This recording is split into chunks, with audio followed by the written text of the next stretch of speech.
Hello, my name is David Plantier. This tape is all about how to light off combustion equipment safely. We'll be discussing commercial and industrial burners. We can't talk about every specific burner application in the field, but the principles of safe operation always apply. If you have specific information from an insurer, or because of codes, or from a manufacturer, that information does take precedence over anything that you'll hear in this tape. But by the end of the tape, I'm sure you'll agree, safety always applies. Before we get going, there are three basic rules that we need to cover. Rule number one, safety. Safety has to be the first concern around combustion equipment. It's easy. If you're not sure, don't do it. If you're absolutely positive, check it one more time. Rule number two, think it through. It's amazing how many problems wouldn't occur if somebody would have stopped and thought through what the action will result in. Make sure you're applying the correct answer when a question arises. Applying the correct answer also means for that situation. Conditions change. Make sure what you're doing is correct now. Step three, probably the simplest and safest point that you can have. No gas, no boom. If you turn off the fuel, you cannot have a fireside explosion. Now there are those out there that say you can't check anything with the fuel off. Over the course of this tape, I'm going to show you, yes, you can check a lot of things and check them all safely. So let's get started. Step one, documentation. I like to start off with a checklist. This helps me keep everything in order. Helps me remember all of the steps I need to take. Helps me remember all of the safety switches and devices and interlocks that I will be checking out during this safe startup. It's a good, simple idea. Boiler logbook is the next thing to check. Gives us a good history of the burner, lets us know what's been going on, if anybody's been working on it, tells us if there has been any particular problems with the equipment. It's a good idea. If you don't have one, you should consider starting one. Next, we need to check for lockouts and tagouts. Check all the electrical, the fuel, the water, the steam. See if anybody has put a lockout tagout indicating it's not safe to start it now. Of course, if you find one, you can't fire the equipment. Finally, plant notification. If you need to notify somebody in the plant that you're about to start off this combustion equipment, now is the time to do it. Make sure you get that approval. Step two, inspection. The first part of the inspection is nothing more than a simple walk around. We're going to go around, check the general mechanical condition of the system, make sure that everything is safe, in place, and ready to go. We've come to the back of the boiler here. Now let's take a look at the top. Let's take a look at the breeching, make sure that it's in place, the stack is okay. The stack thermometer is reading about what it should. Also take a look at the back of the boiler. Make sure there's no hot spots indicating a problem with refractory. Make sure the manway is in place, the sight glass is intact. As we come around the boiler, just continue to check for little problems, little leaks. Make sure handholds are not leaking, piping is intact. Well, here's a little leak on the floor. Not a big serious problem, of course, and really nothing we can do anything about today. This is coming from a leak from a blowdown valve. We'll make a note of it. Make sure we remember to change that valve during the next annual inspection. But for today's safe startup, all I need to do is be aware of this small leak. There could be a time during this light off when I need to get from point A to point B quickly. If that happens, I want to remember that there's a potentially slippery spot on the floor. During the inspection, we also want to check out the safety relief valves. In this case, we see one of them is leaking just a little bit. I want to make a note of that for next year's annual inspection. Also, let's take a look at the blowdown piping. Make sure the blowdown valves are closed and in place. Everything looks good. As we go down the side of the boiler, let's take a look at the feed water. Here we have a feed water valve open and open. This is the correct setup for this particular application. A competent operator is going to understand whether the valve should be opened or closed or if there's a manual positioner, and that all has to do with that particular situation. Come on down the side of the boiler. Let's take a look at a typical set here. We've got the water level is correct. Pressure controls are all in place. Make a note of what the steam pressure is. As we come around the front of the boiler, the first thing we're going to do is check out the fuel train. Make sure that all the valves are there, the actuators are in place, are intact. The next thing, probably the most important, take the main gas cock, turn it off. We're going to run this first cycle with no gas. The next thing we want to do is check out the burner linkage. Now at this stage, we're not going to try to pull it loose, but we want to give it a good wiggle. This linkage is nice and firm.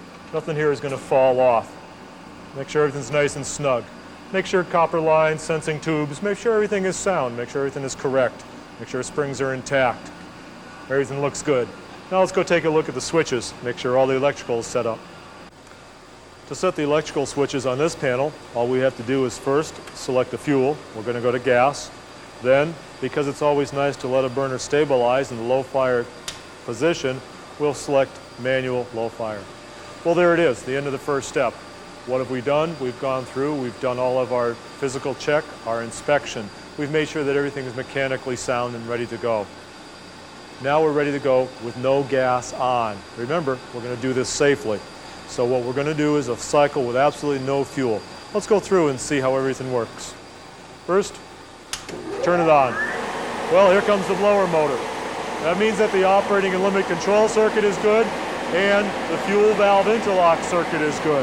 The fuel valve interlock circuit consists of a switch located inside of the main gas valves that says that those valves are definitely closed. As we start to get to pre-purge, now we also get an open damper purge. We have a switch to prove that we have an open damper purge. When that switch makes, then the purge timing will start. This particular flame safeguard has a 30-second open damper purge period. At the end of that 30 seconds, then the dampers will start driving back down, getting ready for a low fire light off. Since we've gone past 10 seconds in the flame safeguard cycle, that also means that the running or lockout interlock circuit is also okay. Switches in this circuit are things like airflow switches or fuel pressure switches. Sometimes, if it's a full enunciated system, there may be other switches in there. Now we're going on down to the low fire position, closing the damper, getting ready for a low fire light off. When we get there, you'll hear a very distinctive click. That says that we're now at the trial for pilot period. This control has a 10-second trial for pilot. So we'll have the click of the pilot solenoid, and we'll also have the ignition transformer going off. There's the click. At the end of this 10 seconds, of course, we're not going to have any pilot. There's no pilot on. So we're going to go to a flame failure mode. Okay, we've gone into alarm. Okay, let's go ahead and reset the flame safeguard now. Push the reset button. Now, that's it for that step. Now, step 4, we're going to run a cycle with only pilot gas on. So let's get ready for that. First of all, let's go ahead and turn the main gas cock on. That'll give us a supply of pilot gas.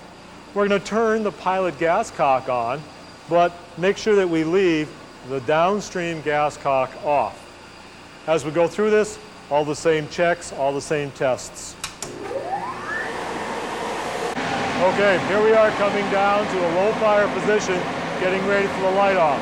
So this time, we do have pilot gas on, so we're going to get a pilot flame. That's going to give us a pilot signal. When the flame safeguard picks that up, now 10-second trial for pilot.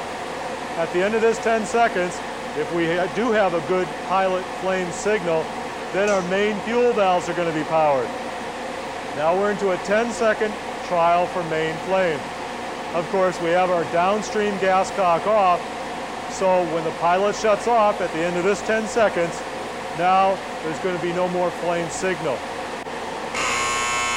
Okay, we've gone into alarm.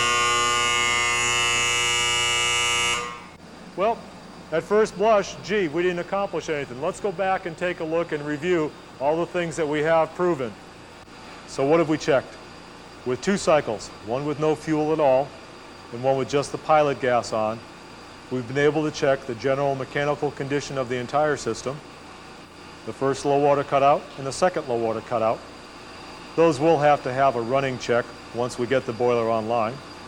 We've also checked the rest of the operating and limit control circuit, consisting of the operating control, high limit, either temperature or pressure, proof of closure switch, and the main fuel valves.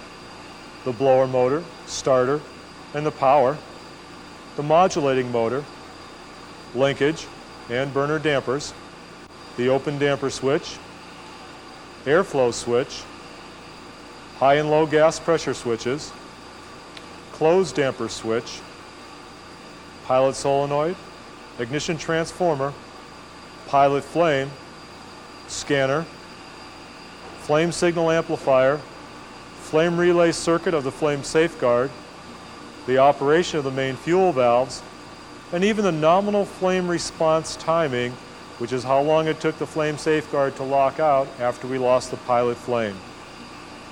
And probably most important, we proved that the flame safeguard will go into lockout when it's supposed to. Step 5, main burner. Well, we're ready now to light off the main flame. So in order to do that, I've already gone ahead and opened up the main gas cock that's downstream of the safety shutoff valves. Outside of that, we're going to go through all the same safety checks. We're going to watch the linkage, we're going to watch the doors. We're going to understand that as we go through different parts, which circuits are made and which ones aren't. So we go ahead and kick it on. Same stuff, blower motor started. We can see the dampers traveling, damper motor traveling. The arms are all moving. The one difference, and this is a very important difference, we're going to make sure that as this burner starts to approach the pilot, we get to a safe place. Now, depending on what your boiler room is like, it's going to depend on where you go.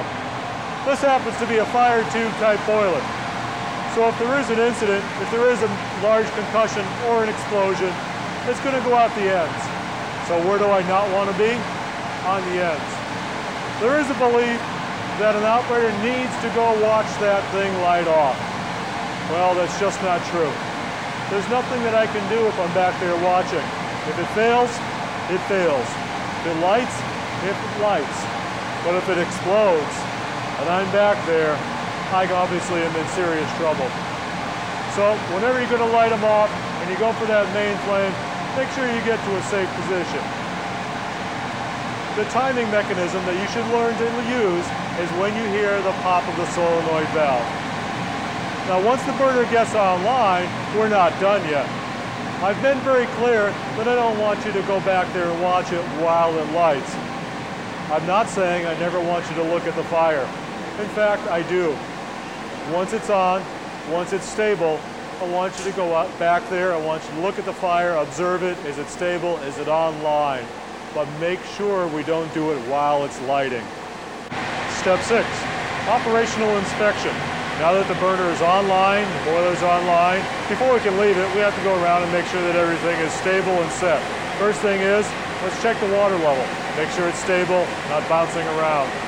As we come around the burner, let's again take a look at the linkage, make sure everything is safe. Now that the burner has had a chance to get going, everything is stabilized out, go ahead and flick the switch into auto. Now if it needs to go to high fire, it will. That's it. Make any final entries into your log sheet. Make any final checks on your check sheet that you need to make. This unit's online and it's safe. Good job. Please remember, there is a safe way to start it up. No gas, no boom.